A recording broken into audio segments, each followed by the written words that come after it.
Mavs fans' long-running gag and pipe dream is now a reality. Kristaps Porzingis is a Dallas Maverick. Just a year ago, the Mavericks had a former number 9 pick in Dennis Smith Jr., a bunch of losses, and some lottery hopes for their 2018 first-round pick. Now they have two of the most dynamic young players in the NBA. It was a crazy trade that seemed to come together at the very last minute, but there was a long road that led to this actually happening. Let's break down how Kristaps Porzingis became a Maverick and how he fits with Luka Doncic going forward. Porzingis' time with the Knicks was rocky to say the least. I mean, right out of the gate, Knicks fans booed him on draft night. The New York Knicks select Kristaps Porzingis from Liepāja, Latvia. He last played for Sevilla in Spain.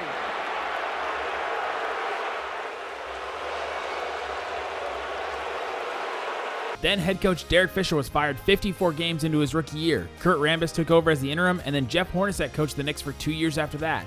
But apparently the changing coaches didn't fix the Knicks' issues. In March of 2017, Porzingis expressed frustration about the Knicks' confusion while attempting to run the triangle offense, saying, "First of all, we don't know the triangle that well. We're really basic with what we do. A lot of times, especially one-on-one, whoever is myself, Carmelo, Derrick Rose, Courtney Lee, we try to make something happen, and that's not how it's supposed to be. It's very random." But the frustration wasn't just with coaching. Porzingis skipped his exit meeting in April of 2017 because of his frustration with the dysfunction and drama surrounding the organization.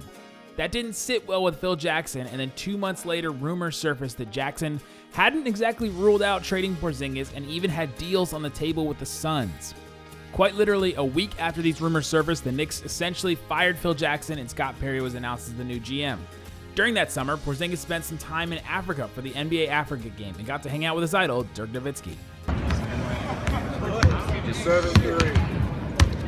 He's so long, dude. He's 7-3. Everyone, they come in, man. And just a few months later, he got a chance to watch his old buddy Luka Doncic killing it for Real Madrid. Tomic with the lay-in, and Luka Doncic with the full corner on the buzzer. Are you kidding me? The young man, 18 years old, drills it from full court. What is going on? Are you serious? The youngster smells it out and picks it up himself. Oh, no, he didn't. And then Felipe Reyes, no, he didn't. He crossed up Victor Claver. And Claver, my Lord, look at this. In February of 2018, Porzingis went down with a torn ACL, and then less than 12 hours later, his best friend on the Knicks, Billy Hernangomez, was traded for a couple of future second-round picks. And apparently, it was partly because some of the coaches and team officials didn't like that Porzingis and Hernangomez could communicate by speaking in Spanish. All right. 2 months later, Jeff Hornacek was fired, and the Knicks found out that Porzingis was not rehabbing in his home of Latvia, but secretly rehabbing with Real Madrid in Spain. And guess who happened to be playing for Real Madrid during that time? David Fizdale was hired as the Knicks coach, and Porzingis was seemingly shut down for the whole season. They decided to tank, and the drama didn't go away. In October 2018, the Knicks decided to not sign Porzingis to his rookie extension and just wait until the summer of 2019 to ink him to a deal. A month later, David Fizdale told the media that Porzingis hadn't progressed recently in his rehab and that Kristaps wasn't at the level of sprinting just yet. But hours later, Porzingis posted a photo of him seemingly sprinting on a track. The Knicks. Fast forward to January of this year, and the Mavs are playing in New York, and Donnie Nelson came on the trip. For some reason.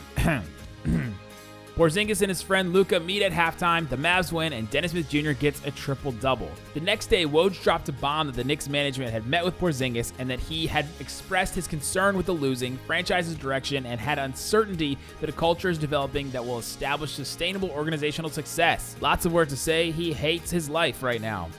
He also said that apparently Porzingis left the Knicks with the impression that he prefers to be traded. And less than an hour later, Mark Steiner reported that the Mavs and Knicks were nearing a trade for Porzingis.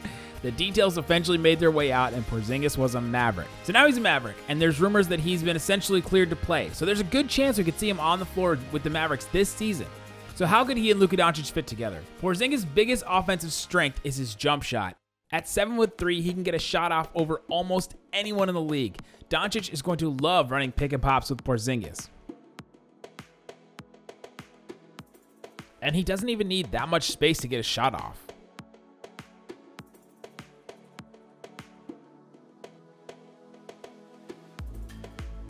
This one is tricky because Morris feels like he's going to roll to the basket, but Porzingis just pulls up from there. And a lot of these aren't even full screens, but as long as Porzingis' defender goes underneath the other defender, he's got a straight line to the basket. Porzingis can also get a shot off the ball screen too, and Doncic can hit these passes perfectly.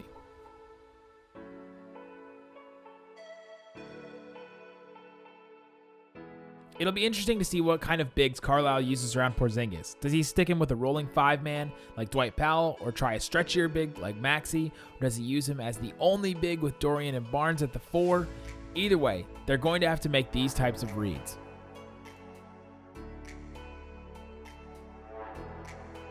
One area that Porzingis doesn't rate well in is rolling off of picks. He's done it a few times, but there's also a huge caveat.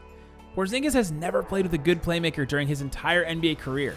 Here's the list of Porzingis' teammates who have averaged the most assists per game: Jarrett Jack, Brandon Jennings, Trey Burke, Derrick Rose, and Carmelo Anthony. Luka is going to be by far the best passer Porzingis has ever played with in the NBA.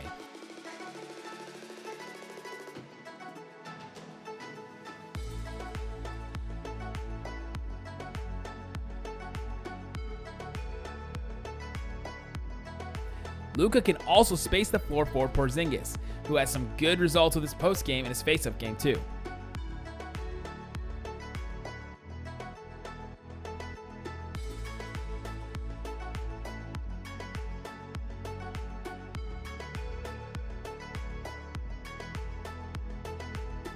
And he's just a matchup nightmare. Check out Anthony Davis trying to guard him.